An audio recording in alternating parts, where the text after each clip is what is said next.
Hi hello അസ്സാം വലൈക്കും welcome to my channel. എന്തൊക്കെ എല്ലാവരും വിശേഷങ്ങൾ? സുഖം തന്നെയല്ലേ? നമ്മളിവിടെ സുഖമായിട്ട് ഇരിക്കണു അൽഹംദുലില്ലാ. അപ്പം ഞാനിന്നൊരു അടിപൊളി നെയ്പത്തലിൻ്റെ റെസിപ്പി ആയിട്ടാണ് കേട്ടോ വന്നിട്ടുള്ളത്. നല്ല അടിപൊളിയായിട്ട് ഉണ്ടാക്കിയെടുക്കാം. നമുക്ക് അരി കുതിർക്കും അരക്കൊന്നും വേണ്ട കേട്ടോ. പുട്ടുപൊടി വെച്ചിട്ട് അടിപൊളിയായിട്ട് തന്നെ നമുക്ക് ഉണ്ടാക്കിയെടുക്കാം കേട്ടോ. അപ്പോൾ അതെങ്ങനെ ഉണ്ടാക്കിയെടുക്കണമെന്നുള്ളത് ഞാൻ കാണിച്ചു തരാം. അപ്പോൾ ഞാൻ ഈ ഒരു കപ്പിന് ഒരു കപ്പ് പൊടിയാണ് എടുത്തിട്ടുള്ളത്. നമ്മൾ പുട്ടുപൊടി ഉണ്ടല്ലോ, നമ്മൾ മേടിക്കണ പുട്ടുപൊടിയാണ് കേട്ടോ, പാക്കറ്റ് പൊടി. അപ്പോൾ ഞാൻ ആ ഒരു കപ്പ് എടുത്തിട്ടുണ്ട്. ഇനി ഇതിലേക്ക് നമ്മൾ ഒരു കപ്പ്, ഈ എടുത്ത കപ്പിന് 1.5 കപ്പ് നല്ല തിളച്ച വെള്ളമാണ് കേട്ടോ ഒഴിച്ചു കൊടുക്കുന്നത്. അപ്പോൾ അത് ആവശ്യത്തിനുള്ള ഉപ്പ് ഇട്ട് കൊടുത്തിട്ട് നല്ല പോലെ മിക്സ് ചെയ്തെടുത്തിട്ടുണ്ട് കേട്ടോ. അപ്പോൾ ഞാൻ ആദ്യം ഒരു കപ്പ് വെള്ളം ഒഴിച്ചു കൊടുത്തിട്ടുണ്ട്. എന്നിട്ട് ഇത് നല്ല പോലെ ഒന്ന് മിക്സ് ചെയ്യുക. എന്നിട്ട് അപ്പോൾ വെള്ളത്തിൻ്റെ അംശം കുറവ് കാണുമ്പോൾ ബാക്കിയുള്ള വെള്ളം കൂടെ ഒഴിച്ചു കൊടുക്കണം കേട്ടോ. എനിക്ക് ഒരു കപ്പ് പൊടിക്ക് 1.5 കപ്പ് വെള്ളമാണ് ആവശ്യമായിട്ട് വന്നിട്ടുള്ളത്. പിന്നെ ഓരോ പുട്ടുപൊടീൻ്റെ ഇത് അനുസരിച്ചിട്ടാണല്ലോ വെള്ളത്തിൻ്റെ അളവും കൂട്ടും കുറക്കൊക്കെ ചെയ്യുക. അപ്പോൾ നിങ്ങൾ കുറേശ്ശായിട്ട് ഒഴിച്ചു കൊടുക്കണം കേട്ടോ. അപ്പോൾ ഞാൻ 1.5 കപ്പ് ഫുള്ളായിട്ട് ഒഴിച്ചു കൊടുത്തിട്ടുണ്ട്. ഇനി നമുക്കിതൊരു 10 മിനിറ്റ് ഒന്ന് മൂടി വെക്കണം കേട്ടോ.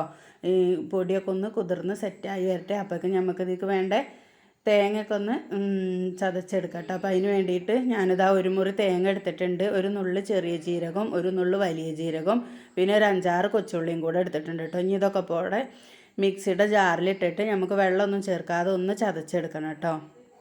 അപ്പോൾ ചതക്കാൻ വേണ്ടിയിട്ട് ഞാൻ മിക്സിയുടെ ജാറിക്കൊക്കെ ഇട്ട് കൊടുത്തിട്ടുണ്ട്. എന്നിട്ട് ഒന്ന് കറക്കി എടുത്തിട്ടുണ്ട്. അപ്പോൾ അത് അടിപൊളിയായിട്ടൊന്ന് പൊടിഞ്ഞ് അടിപൊളി സെറ്റായിട്ട് വന്നിട്ടുണ്ട് കേട്ടോ. ഇനി ഞാൻ മൂടി വെച്ചിട്ടുള്ള പൊടിയൊന്ന് എടുത്ത് നോക്കട്ടെ.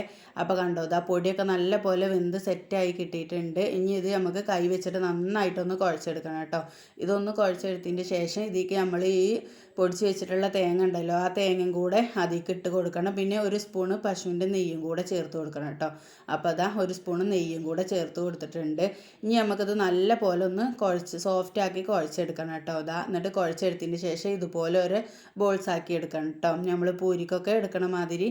ഇനി ഇതുപോലെ ഒരു പത്തിരി പ്രസ്സിൽ വെച്ചിട്ട് മെല്ലെ ഒന്ന് അമർത്തി കൊടുത്താൽ മതി കേട്ടോ. ഓവറായിട്ട് നെയ്സായി പോകും വേണ്ട, പിന്നെ കൂടുതൽ കനവും വേണ്ട കേട്ടോ. അപ്പോൾ ഒരു നല്ലൊരു പാകത്തിന് മെല്ലെ ഒന്ന് അമർത്തി കൊടുത്താൽ മതി കേട്ടോ. ഇതുപോലെ ഇങ്ങനെ അമർത്തി കൊടുത്താൽ മതി.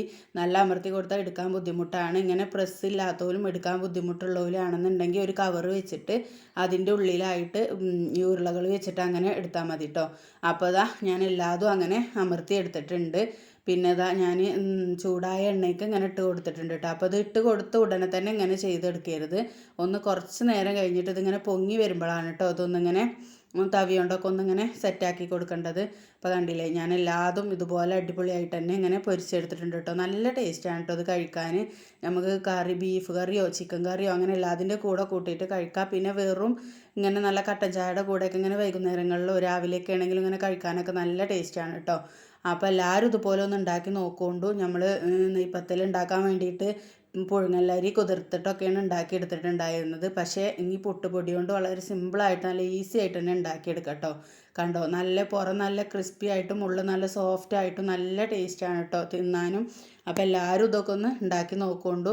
വീഡിയോ ഇഷ്ടമായ ലൈക്ക് ചെയ്യാനും ഷെയർ ചെയ്യാനും കമൻറ്റ് ചെയ്യാനും സബ്സ്ക്രൈബ് ചെയ്യാനും മറക്കരുത് കേട്ടോ. സബ്സ്ക്രൈബ് ചെയ്യാതെ കാണുന്ന കൂട്ടുകാരുണ്ടെങ്കിൽ ഒന്ന് സബ്സ്ക്രൈബ് ചെയ്ത് സപ്പോർട്ട് ചെയ്യണം കേട്ടോ. പിന്നെ നിങ്ങളിത് ഉണ്ടാക്കി നോക്കിയിട്ട് ഇതിൻ്റെ ഫീഡ്ബാക്ക് ഒന്ന് അറിയിക്കും ചെയ്യുന്നുണ്ട് കേട്ടോ. കണ്ടോ, നല്ല സോഫ്റ്റായിട്ട് തന്നെ കിട്ടിയിട്ടുണ്ട്. ഉള്ളിൽ ഇങ്ങനെ നല്ല സോഫ്റ്റായിട്ട് കിട്ടിയിട്ടുണ്ട്. പുറം നല്ല ക്രിസ്പി ആയിട്ടാണ് കേട്ടോ ഇരിക്കണത്. അപ്പോൾ ഇതുപോലെ പുട്ടുപൊടി വെച്ചിട്ട് നിങ്ങൾ ഉണ്ടാക്കിയിട്ടില്ലെങ്കിൽ ഒന്ന് ഉണ്ടാക്കി നോക്കുകൊണ്ടു. വളരെ സിമ്പിളായിട്ട് തന്നെ ഉണ്ടാക്കിയെടുക്കും. ഒരു 10 മിനിറ്റ് നേരം പുട്ടുപൊടി ഒന്ന് കുതിരാൻ വേണ്ടിയിട്ട് വെച്ചാൽ മതി കേട്ടോ. പിന്നെ ബാക്കിയുള്ളതൊക്കെ നമ്മൾ ചെയ്യണമാതിരി തന്നെ അങ്ങനെ ചെയ്തെടുക്കാം. നമ്മൾ പൂരിയും ചപ്പാത്തിയൊക്കെ ഉണ്ടാക്കും പോലെ അങ്ങനെ പെട്ടെന്ന് തന്നെ ചെയ്തെടുക്കാം കേട്ടോ. Thank you. അസ്സലാമു അലൈക്കും.